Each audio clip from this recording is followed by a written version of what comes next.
A lot of people want to lose weight and get healthy. The problem is that their significant other doesn't support them. I'm talking about wives, husbands, fiancés, girlfriend, boyfriends, baby mamas, baby daddies, or maybe you have a kid together for 10 years, so you got a common law marriage. The worst part is that not only do a lot of people not have the support of their significant other, but in most cases, what happens is that that person, if they also don't have that goal or initiative or desire to get healthy and lose weight, they wind up actually sabotaging you. All right. And it's not always obvious the ways that they sabotage you, but they do. Sometimes subconsciously, unconsciously, but many times consciously. So the reason that I'm making this video is because for the past almost 4 years, I've been working with, 3 years, I've been working with lots of clients, and I've seen this be a common theme a lot. When I first started my company about 3 years ago, I was doing meal delivery service mostly in New York. I had about 20-ish clients that I would deliver food to Monday through Friday, lunch and dinner. They were on a weekly, bi-weekly meal plan program. And most of my clients were women. But it didn't really matter whether they were women or not. It was a common theme that I saw with many of the people that I work with, where the one person is super motivated to get healthy, to try keto, to lose weight, to lose 20, 30, 40, 50 pounds, to get ready for the summer. They're trying to maybe avoid having surgery or something like that, and they just want to get healthy. But their partner is not in the same life trajectory. They don't have the same goal of losing weight. They don't have the same goal of improving their health. And they don't have the same desire to even attempt to change their eating. And so, like I said, the reason I'm making this video is because I just want to address, something that I see that's, I don't know if it's sad or, if it just is what it is, but I find that there's so many people that start off with a strong desire to lose weight, and next thing you know, they've fallen off the track. And I've seen many, many, many instances where that motivating force that help you lose focus and get off the track is that person's significant other, you know? And I don't think that this is something that's like a rare, uncommon thought. I'll tell you a quick story. I have a buddy who is he does a few things, but one of his main gigs, the main things that he does is that he's a personal trainer, right? He's an online trainer. He has lots of clients that he works with, some in person, most of them online. And I remember that he was telling me one time about when he acquired this new client. And most of his clients are men or women in their 30s or 40s who are trying to get in shape and trying to learn, how to work out and how to get in shape so that they can improve themselves. But he got this one client. It was a 25-year-old guy, young guy. The guy is, he was obese. He was heavy. And he's like, oh yeah, I want to hire a trainer because I want to get in shape, right? Now, my buddy, who's a great salesperson, and which basically means that he's great at helping people and he's great at understanding people and developing rapport, he's not the type of person where you just say to him, hey, I want to buy this. And he's like, oh, yeah, great. It costs this much, right? He chooses his clients the way his clients choose him. And he really wants to understand why. Right? Because sometimes when you don't understand why somebody wants your product or service, why they want to work with you, you think that the relationship is going to go one way, and next thing you know, boof, this client is gone, right? If you don't really understand why. So he starts to talk to the guy about why is it. And all the guy says that he wants to get in shape, right? But he can tell, because he's really good at reading people, that there was more to it. So they kept on talking, they build rapport. And ultimately, he got the kid to open up a little bit more. So the reason that the guy wanted to get in shape was because he was 25 years old, he was obese, but he was about to get married. Now, his fiance had just lost a bunch of weight. All right, she had just lost a bunch of weight. She had just changed her lifestyle, and she was changing, okay? And that was cool. The problem was that her family did not want her to marry him. Why? He's a great guy. They're a great couple, all right? He's a good kid. The only reason that the family didn't want her to marry him was because they were happy that she changed her life, that she got healthier. And they felt that by her being with him, it was just a matter of time before she went back to those old habits because she had changed, but he hadn't changed, all right? So his motivation in getting healthy was to prove to the family that he was the right man for her, that he would do anything for her, that he was willing to change for her. I think that's a beautiful story. The kid did lose weight. He did change his life. They did get married. And I know that he was able to capture the approval and respect of some of her family members, which is great. Yeah, that's something that was important to him. But the moral is, and I think that what the family understood is that it's cool, it's cool that he's a great guy. It's cool that you guys love each other, but they were concerned for her health.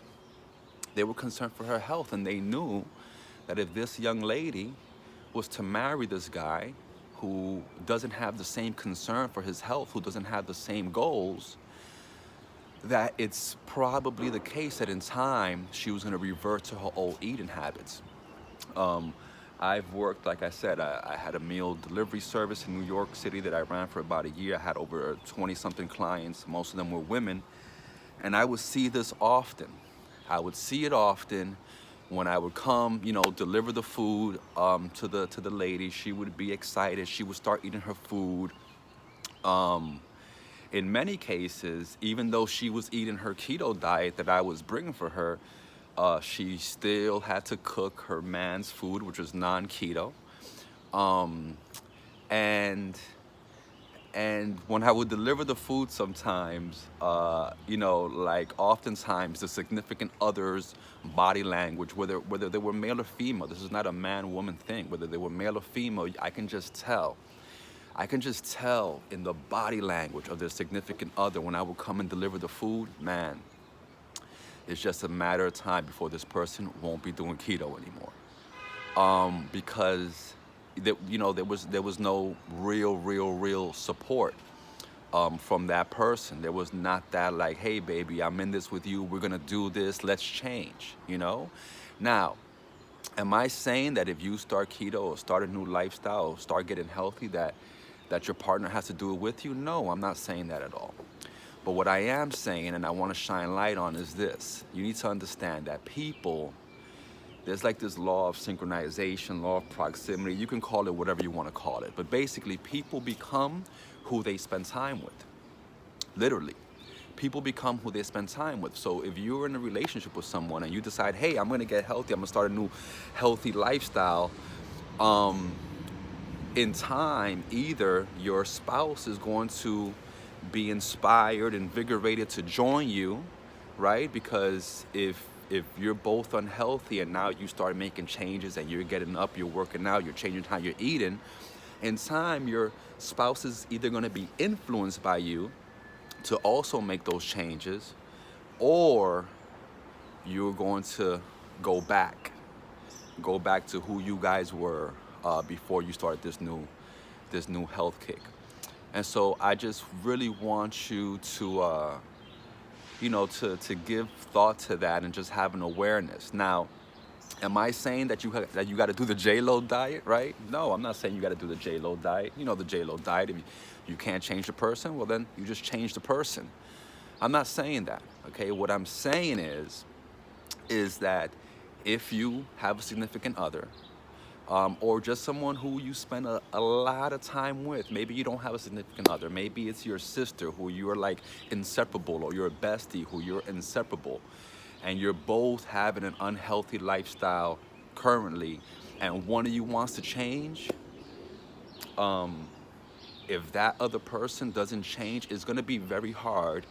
If you're a bestie and you both have an unhealthy lifestyle and you decide that you want to change your lifestyle and now eat this way or eat that way, it's going to create a social clash, right? Because you and your bestie are not going to go out and do the things that you used to do the same way. You're not going to go out and turn up and have sugary daiquiris or share, bread and pasta dishes the way you used to do. So it might alter, that relationship. And again, it, to me, it's just a part of growth. You know what I mean? It's a part of growth. We all have friends growing up. We have friends in schools. We have friends in different jobs. But in time, you change. You change, you grow, and we don't always grow at the same time. So the real takeaway that I want you to get from this video is not to say that, hey, if you want to start keto, if you want to get healthy and your partner doesn't, that you got to get rid of your partner. What I'm saying is that you have to have a hyper awareness of your environment. You have to have a hyper awareness of your environment and understand that for you to achieve your goal, you're going to need some type of support. Yeah, you know what I mean? That's why, like I said, I was doing meal plan before. Now most of my work is involved coaching people and helping them have that accountability, helping them have that structure. The great thing is that in time, people do. I've seen many examples where, one person gets on this health kick, they do my program, they stick with it. And then the beautiful thing happens when their significant other is inspired, is moved to join them. That's always a really, really, really, really great thing. But I just hope that this message just really helps you to understand that whether it's your significant other, whether it's your bestie, if you have someone in your life with whom you are extremely close, especially physically close because you live together or something like that, and you have a goal, you want to definitely be aware. Are you getting the support from this person that you need? Is this person sabotaging you? You know what I mean? Is this person saying stuff like, oh, I can't understand how you give rice and beans. It's so delicious. You know, it may not be that that person doesn't love you or that they want to see you fail. It could simply mean that the fact that you're changing your life is shining a light on them not doing anything. Seeing you change the way you eat, make changes, improve, is making them feel insecure, is making them feel hyper aware about how they are, inactive and not doing something. And maybe they also get. I see this a lot. I see this a lot when someone is trying to lose weight and the significant other will say something like, "Oh, you just want to get sexy, or you just want to get sexy or skinny so other people can look at you." When you hear someone say something like that, oh man, that's a sad thing. That's a sad thing. That tells me that that person is hurting, is insecure, is struggling with themselves. And again, your willingness to change, your courage to change, is shining a light on the fact that they're not happy with themselves and they don't they don't have the courage that you do.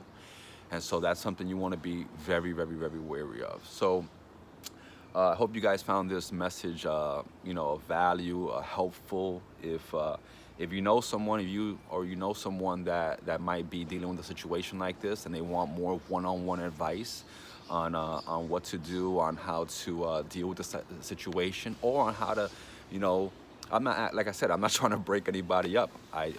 What my fiance and I try to do is help people, help couples live healthier, you know what I mean? And it's great when you have your significant other by your side, championing you on, being your cheerleader. Listen, if I didn't have my girl next to me when I'm looking at Oreos or whatever, to be like, no, baby, and vice versa. If she didn't have me, telling her like, no, we're not gonna eat Doritos, we got a wedding dress to fit into stuff, like it takes support and accountability from the people closest to you. So, and if you don't have that, then you might benefit from a coach who can help you with that accountability, help you give a system and structure. And so, like I said, if you want more one-on-one information from me on how that works, just send me a message. I'll be happy to coordinate with you. We could do a free coaching session. I can give you tips on exactly what you need to do to improve your weight or health if that's something you're interested in. So, guys, I hope you have a beautiful day. Thank you for your time today. I'll see you in the next video. Be beautiful. Peace.